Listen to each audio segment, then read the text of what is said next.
We're going to start off with a little bit of a history lesson. Normally, for any technology that you learn, the history of how it was created is not always super important. For example, when you learn about HTML, you don't always learn about who first created HTML. However, in the world of Ethereum, development is changing so rapidly at this point in time that I think getting an idea of why if Ethereum was created can serve to help you understand about what the project is and where it's headed. So a little history lesson here. We're going to first start off back in October 31st, 2008. This is the first notable event, and it's not actually tied to Ethereum at all. Instead, this is the date of the original Bitcoin white paper. We refer to it as a white paper. It essentially was an academic paper. It was released by Satoshi Nakamoto. The paper described the creation of a system that would allow people to pay each other directly without the need for a central authority like a bank. Out of this paper, the Bitcoin network was eventually brought online in January of 2009. Now this is the original Bitcoin network. One of the key characteristics of the Bitcoin network was the idea of a blockchain. We'll talk about blockchains in great detail throughout this course, but for now, just understand that the Bitcoin blockchain was a tool to store a list of monetary transactions between different people. The Bitcoin network thrived and continues to thrive today. However, the only purpose of Bitcoin was to enable financial transactions. That was it. Send money from person to person. Not long after its release, many people realized that they could use some of Bitcoin's original innovations to not only handle the transfer of currency, but other types of exchanges as well. So one person who felt very strongly about this was named Vitalik Buterin. Vitalik authored a white paper of his own. Again, a white paper is essentially an academic document, and he published it back in late 2013. Vitalik was a proponent of the Bitcoin project, but he thought that the Bitcoin project was too simple in nature. He envisioned using blockchain technology to create far more complex applications.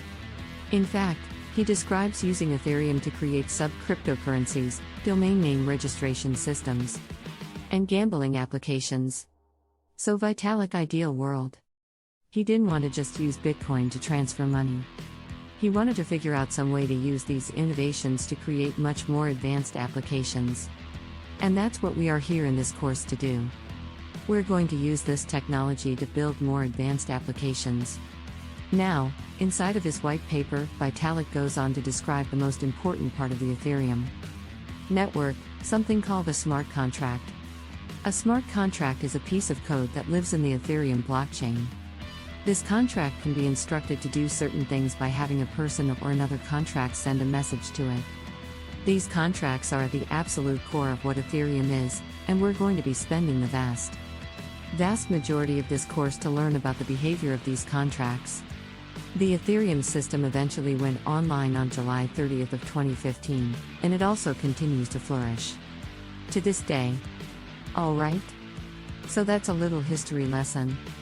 Again, we don't usually talk too much about the history of the technology we use, but I wanted to share this short creation story with you, just to highlight the fact that at the very point of its inception, the Ethereum network was designed around this idea of smart contracts that operate on a blockchain, and their purpose is to allow for the creation of advanced applications. We now have a better understanding of one of the original design goals of Ethereum.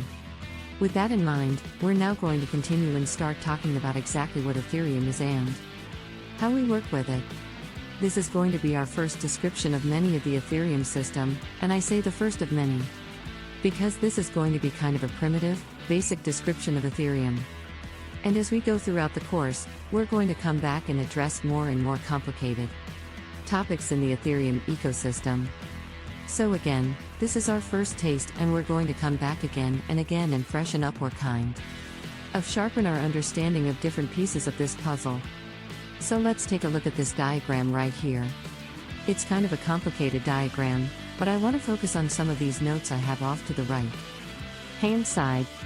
We're going to talk about each of these nodes starting at the top and working our way down to the bottom. And I'm going to do my best not to just read the text on here. They're kind of prompts, and I'm going to discuss further about each of them. So the first thing we need to understand is that when we work with Ethereum, we are working with a network of computers.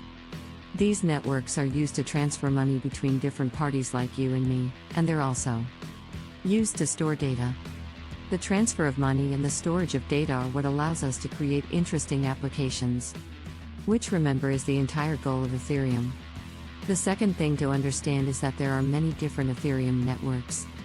When you read about Ethereum in the news, you usually hear about, oh, the price of Ether coins is so and so dollars, or you might hear about deploying apps to the Ethereum blockchain or the Ethereum network. In reality, there's one main Ethereum network that everyone uses for the deployment of production applications. And it's where Ether coins are actually worth US dollars or real money, I should say. However, there are many other Ethereum networks out there. There are test networks, so networks that are used solely for testing code and testing transactions. You can even create your own private Ethereum network on your own computer that is restricted to just you. Or you can make your own network and open it to other people as well. The point is that there's not just one Ethereum network out there. There's many. And even in this course, we will be creating our own little network. Next, networks are formed by one or more nodes, and this goes coupled with the next node on here. A node is a machine that is running an Ethereum client. When I say machine, I'm talking about a desktop or a laptop or any type of computer, really. So we take a node, we install some software on it, we run that software, and then it connects to an Ethereum network and starts becoming a part of the network overall. All these networks connect or seen. All these nodes connect together to form the actual network. Next, anyone can run a node. So there's not just some specific set of people out there or important companies who run nodes on the real Ethereum network. No, anyone can create one. You can create a node. I can create a node. All we have to do is turn on our laptop, download this client software and run it, and boom, we have a locally hosted node. Each node that we create, or I should say each node on the network, has a full and separate copy of the blockchain. We haven't talked about the blockchain too much just yet, but that will be a huge topic of discussion throughout the course. So right now, let me give you a very basic description of the blockchain. We're going to say for right now that we can think of the blockchain as being like a database that stores a record of every movement of money between different parties. And it's also where we store data. Again, the key thing to keep in mind here is that the blockchain can be considered to be a simple database and nothing else. Ethereum network was built by many different people, not just by Vitalik.